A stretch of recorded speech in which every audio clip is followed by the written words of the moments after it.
Alam mo ba't man, nung araw kami nadayo ng laro ng baseball, ay meron kami isang katim namin na talagang napakalakas pumalaw.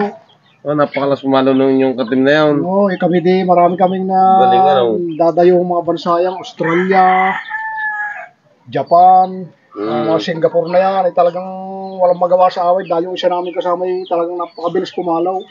Ay talagang pag tinamaan ng bulay, talagang langaw. Talagang magaling nga yung kalamping yun. Kaya kami napadayo din sa isang bansang China naman, kami medyo nahirapan din. Ba't kinahirapan daw? Ay gawa doon merong isang napakabilis naman tumakbo. Pagkakapalo ng isa namin kasamahay, langot din ay talagang abot na sasambot pa rin. Sambot pa rin? Oo, sambot pa rin. O di nung kami tulad na nga kami naglaro sa Australia. Ay di kami naglaro doon. Ay ngayon nung pumalo naman kasama kasi pagpalo yung langot, di kami nasa Australia. Ay abot ng mga Guam na yan. Ay sukat ka ngayon. Ang bulay abot sa halos sa ibang bansa, abot ang bula. Ay nasasalo pa rin? Sa lakas ng palaw. Ay nasasalo pa rin. Hindi ka galing no? Oo, tulad ng kami sa sa Japan.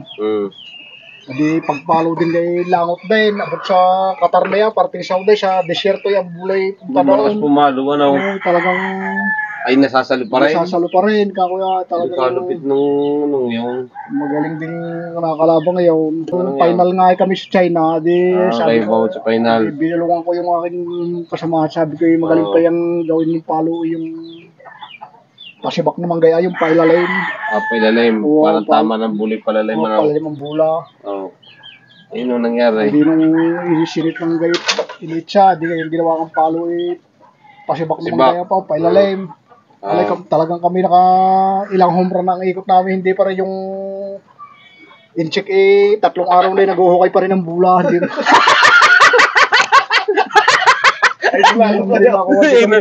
Inanalo kaya.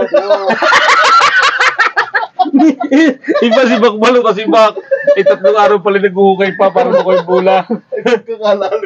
Ay pagkakalalim noon. Ang lalim na napunta ng bula.